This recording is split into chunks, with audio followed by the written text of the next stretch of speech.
The sound of dirt striking my brother's casket echoed louder than the priest's final prayer. I stood frozen beside the grave at Greenwood Memorial Park in Seattle, Washington, staring at the polished oak coffin disappearing beneath fresh earth. My younger brother, Ethan Carter, had been only 38 years old. 3 days earlier, the police had ruled his death a tragic boating accident on Lake Washington. Everyone around me accepted that explanation. I didn't. Not because I had proof. Because Ethan never made careless mistakes. As the mourners slowly drifted away, I noticed something strange. A uniformed Seattle police detective wasn't leaving with the others. He stood several yards away, watching me instead of the funeral. His expression wasn't one of sympathy. I hesitated, almost guilt. Just as my wife, Linda, slipped her hand into mine, the detective finally walked toward us. "Mr. Carter?" he asked quietly. I nodded. "My name is Detective Daniel Brooks." I couldn't discuss this at the cemetery while everyone was around. He looked over his shoulder before reaching inside his coat. "I was instructed to give you this. Only after your brother was buried." He handed me a thick manila envelope. No return address. Only 3 words written across the front in Ethan's unmistakable handwriting. "For Nathan only." My heart stopped. "Ethan wrote this?" I whispered. The detective gave a slow nod. "He left it with our department 48 hours before he died." Every muscle in my body tightened. If he expected to die, why didn't anyone tell me? Detective Brooks avoided my eyes. "Because your brother didn't say he expected to die." He paused. "He said that if anything happened to him, you would know why after reading what's inside." Before I could ask another question, he turned and walked toward his patrol car. I called after him. "Detective." He stopped but didn't turn around. Was my brother murdered? For several seconds, he remained perfectly still. Then he answered with 7 words that changed everything I believed. "I hope the envelope proves me wrong." He drove away, leaving me standing in the cemetery with my brother's final message trembling in my hands. I didn't open it there. Somehow, I already knew that whatever was waiting inside would destroy the life I thought my family had been living. I waited until I got home before opening the envelope. Linda offered to stay with me, but something inside me said I had to face whatever Ethan had left behind alone.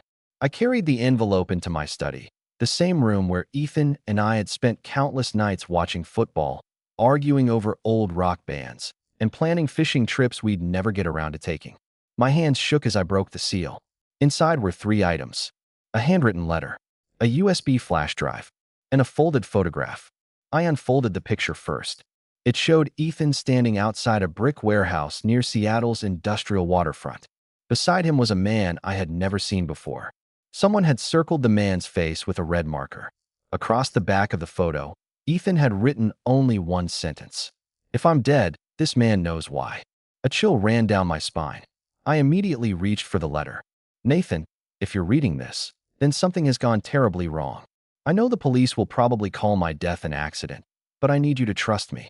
For the past 6 months, I've been helping someone uncover a financial operation that reaches far beyond Seattle. I thought I was exposing corporate fraud. I was wrong. The deeper I dug, the more I realized powerful people were protecting it. If anything happens to me, do not trust easy answers, especially if they're given too quickly." I stopped reading. My brother wasn't paranoid. Ethan had spent 15 years as a forensic accountant. Facts mattered to him more than opinions. He never made accusations without evidence. If he wrote these words, he believed every one of them. Before we continue, if you're enjoying this story, please take a second to like this video, subscribe to the channel, and tell me in the comments where you're watching from. Now, let's see what happened next. My eyes drifted toward the USB drive. Before plugging it into my laptop, I noticed another folded note hidden beneath the letter. It contained only an address: Pier 54, Thursday, 8 p.m. Come alone.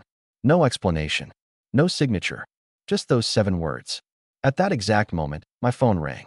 The caller ID displayed an unknown number. I answered cautiously.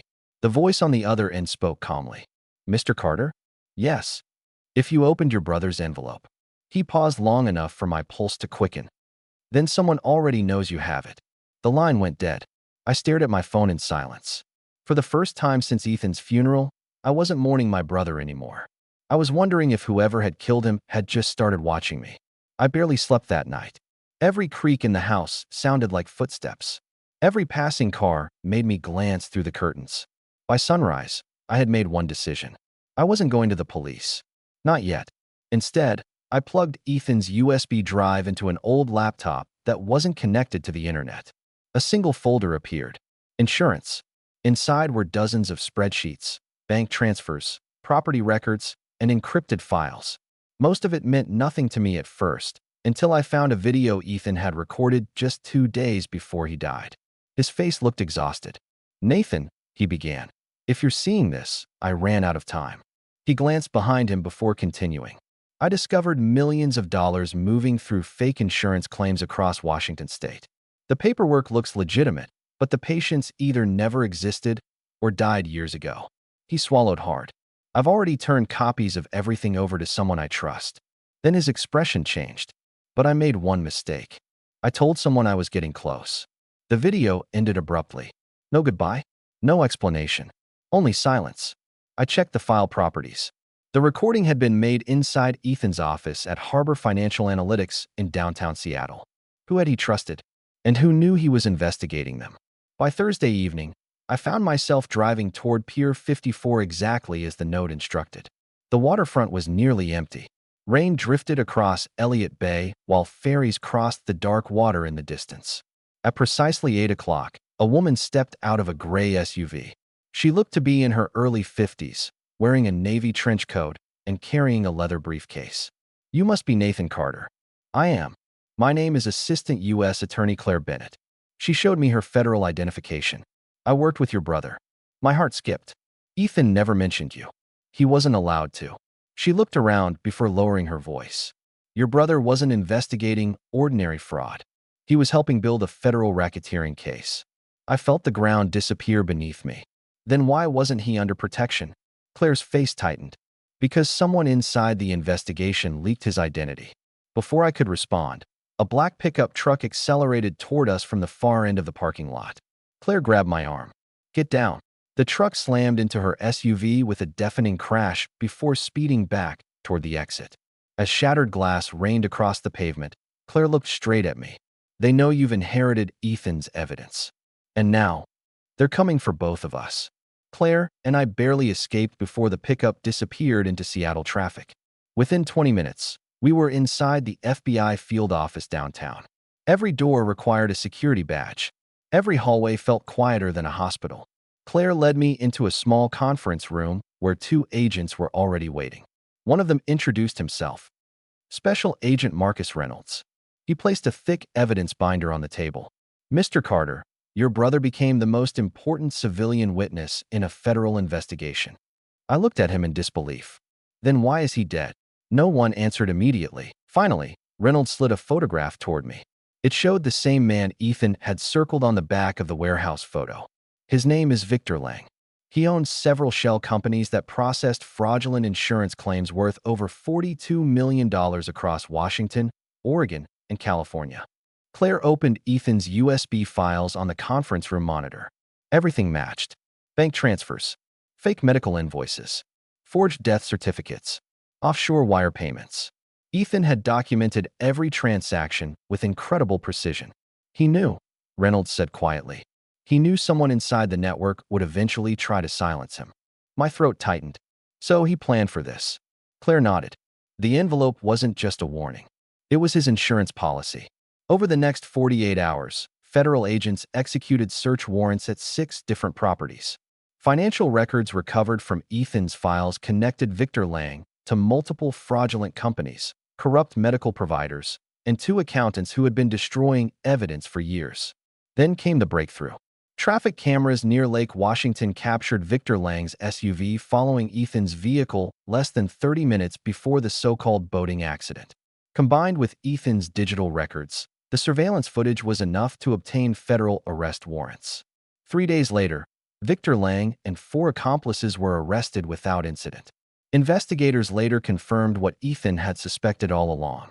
His boat had never malfunctioned. It had been deliberately sabotaged before he launched that morning.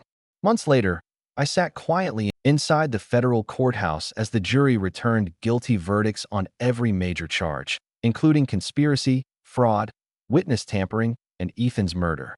Victor Lang never looked at me. He stared straight ahead as the judge sentenced him to life in federal prison without parole. As everyone stood to leave, Claire handed me one final envelope. "This was found in your brother's office after the arrests," she said. Inside was a short handwritten note. "Nathan, if you're reading this, justice finally caught up with them. Don't let my story become the thing that defines your life. Remember me for the fishing trips, the terrible jokes, and every Thanksgiving we laughed until midnight. Evil may take a life, but it should never steal the memories that came before it." I folded the letter carefully and slipped it into my jacket. Every Sunday now, I visit Ethan's grave overlooking Puget Sound. I tell him about Mom's garden, about Linda, about the nieces and nephews who still ask about Uncle Ethan. Justice never brought my brother back, but because he refused to stay silent, countless innocent families were protected from people who believed money mattered more than human life. And every time I remember the envelope that changed everything, I realize my brother's final gift wasn't evidence. It was the truth.